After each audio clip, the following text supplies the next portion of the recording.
Hey fellow gardeners, in case you didn't believe me, there's ice everywhere. We have tons of ice outside, but I'm gonna start some seeds here in the potting shed. It's a beautiful 70 degrees inside, so I can't wait. Let's do it. Hey there fellow gardeners. So now that I got myself situated, I'm out the cold. I'm inside the warmth of the potting shed. So for today's video, I want to share with you how I start my ginger. So we're gonna do 3 videos in one. I'm gonna be doing 3 things. We're gonna do ginger. I'm going to be sprouting my potatoes, my sweet potatoes. These are the Japanese style potatoes. And I'll get into the details of that. And then I'm gonna start my red roselle, my sorrel. So for the first part of our exercise, because the ginger and the potatoes are not seeds, I don't need seed starting mix, so I'm just using regular potting mix. I'm going to moisten that and put it into these containers.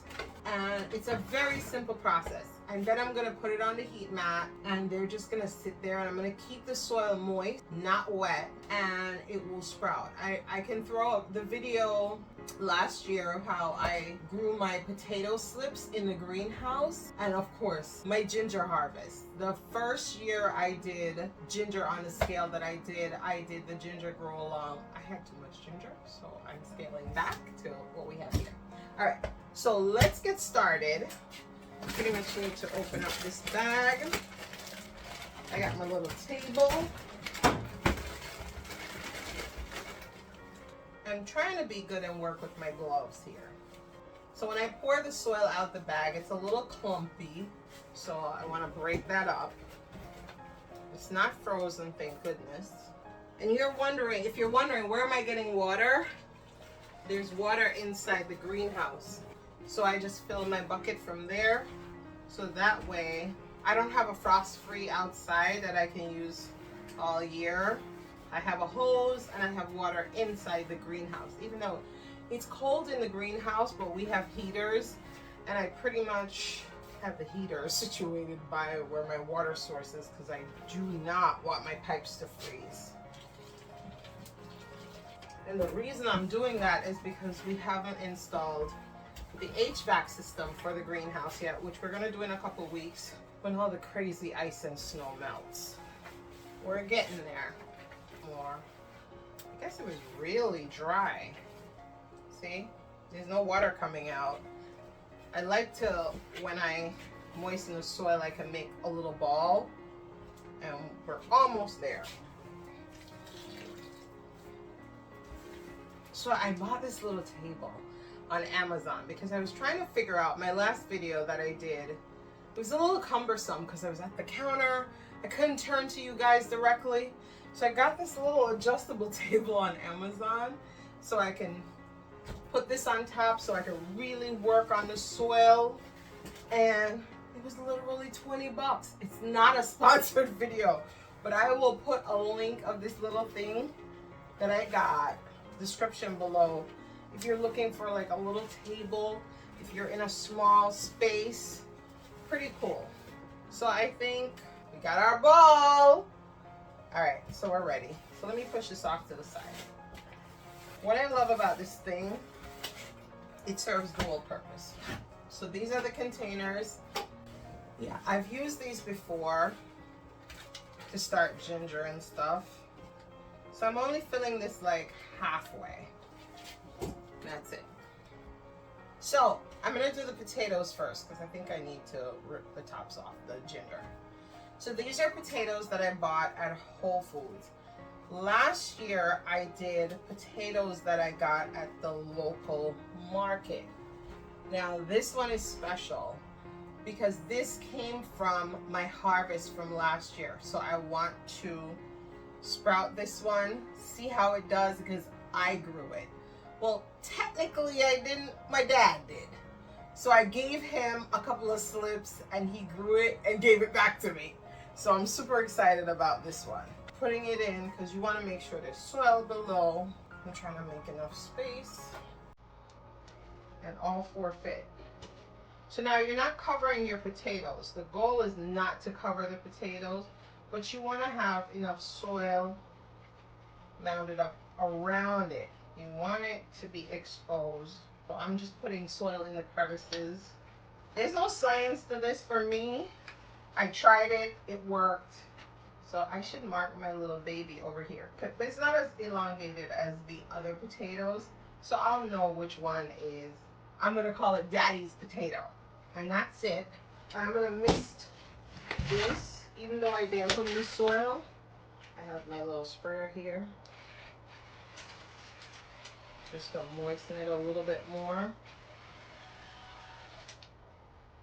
And that's it. So there you have it. And I'm gonna put this on the heat mat. I'll show you once they're all on the heat mats. That's our potato. So next we're gonna do our ginger. I wanna do turmeric. So the last time I tried, I wasn't so successful. Same process, not much different. I've done the ginger this way and it has worked for me. So if it ain't broken, let's not fix it. Paper. And this is organic ginger. You don't want ginger that they've sprayed with anything because you want it to grow. Technical difficulty. I'm gonna do a few things. So these are our ginger pieces. At the tip, you see that little bud that's coming out? That's what the ginger is gonna grow out of. So I'm gonna separate this like this, just breaking it. So now I have 3 pieces from that pack.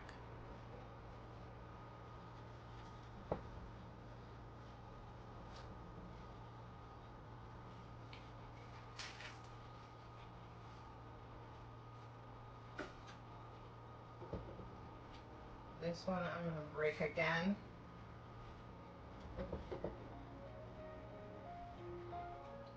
Now, you saw that I just broke that. The last time I did this, I'm not 100% sure because I'm not a professional ginger grower. You're supposed to break it, let it heal over so it dries so moisture doesn't cause any issues for you. But honestly, I've done it both ways and it's fine. If I run into an issue, I'll let you guys know. So I'm also not covering the ginger fully because I'm going to transplant these at a later time once I get roots into their permanent pots. That's our ginger, and that's going to go on its own heated mat. So we finished our potato, we finished our ginger. We're going to start our first seeds of the season. And what are we planting? Red roselle, Jamaican sorrel. See my little handy dandy organized way of doing things with my seeds. So these are my seed packets. I'm going to be using the Jiffy organic seed starting mix. And I'm going to do the same thing I did with the potting mix in terms of moistening the soil. But what I love about this soil, I used it last year. I do have the professional one for when I'm doing tons of seeds. But for what I'm doing right now, this is fine. This has peat moss. It also has coconut coir, which is great for drainage, and it also has vermiculite for moisture retention. And what's funny is, if you notice, I have some vermiculite here because when I plant almost all my seeds that I plant, I put vermiculite over top to help with the moisture, and it also helps reduce some fungus stuff too.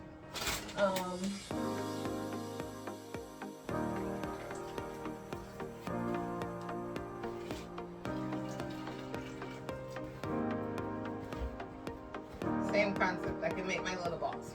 Why am I using seed starting mix and not potting soil? It's lighter, the seeds, their little roots are smaller, it will give them the ability to go through, and it doesn't have as many sticks and branches. As you can see, I pulled out literally one little stick, so that's the only thing was in there.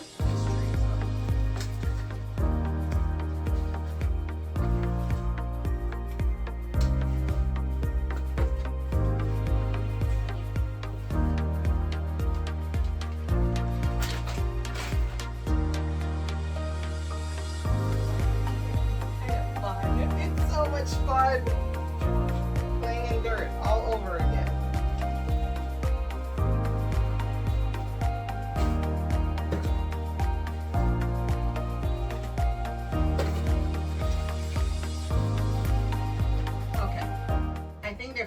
seeds in a packet.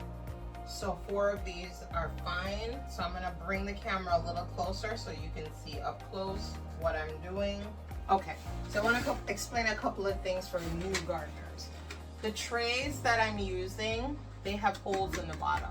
Those are drain holes, but I can also bottom water. So what I've done is it comes with a bottom tray and I drop that in there. So that's what I've done here. The seeds are pretty big. The red roselle seeds are pretty big. So as you can see, you can see them here. But just to make my life easier, I'm gonna put them on the plastic here. So I don't need to use any special tools to sow these. Except when you read the instructions, it says that you should plant seeds 1/2 inch below the soil. How am I gonna get my 1/2 inch? I'm estimating here. I'm using the little dibbler that comes. I have so many of these. And I make little holes. That's it. I'm gonna drop the seeds in. I only plant 1 seed per cell because historically the germination rate on this has been wonderful.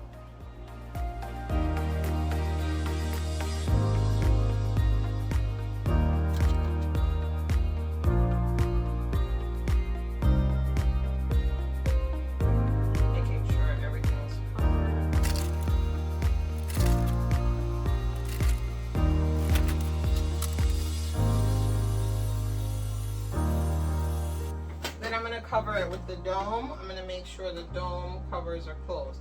These are humidity domes to keep the moisture in.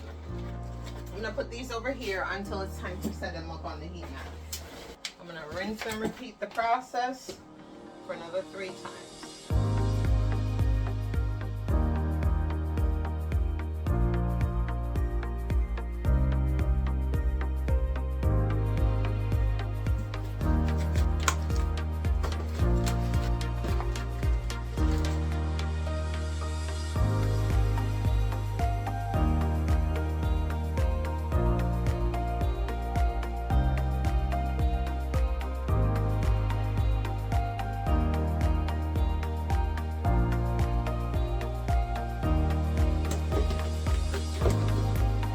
A little bit, I think the sun's setting, so it may look a little dark. I apologize. So the last thing I'm going to do is put these on the heat mat. I plug them in. I'm hoping I could fit 4 and 1 on the bottom. Also going to put the humidity dome on my ginger. Not my potatoes though. I'm just gonna leave the potatoes open. Potato goes on the mat too. Okay. So all my humidity domes are on. These usually germinate, which means they'll sprout within another 5 to 7 days. So I'll do a follow-up video or a reel just to show you guys what that looks like. So out of my 60 red roselles, only 3 could fit on these shelves because these shelves are only 3 feet wide. Then I have my ginger down here, which is under its humidity dome as well. And then we have our sweet potatoes. So we're well on our way. My goal, it's a little messy, but I'm gonna show you anyway, is to get that rack filled, this rack filled, and all these shelves and underneath the counter. So there's lots to do. Thank you so much for watching. I hope you enjoyed this. Please don't forget to like and subscribe. Leave comments below. If you have questions, I'm more than happy to answer. If you have suggestions, I'm even more ecstatic because I'm also learning. So until next time, have a great day. Bye.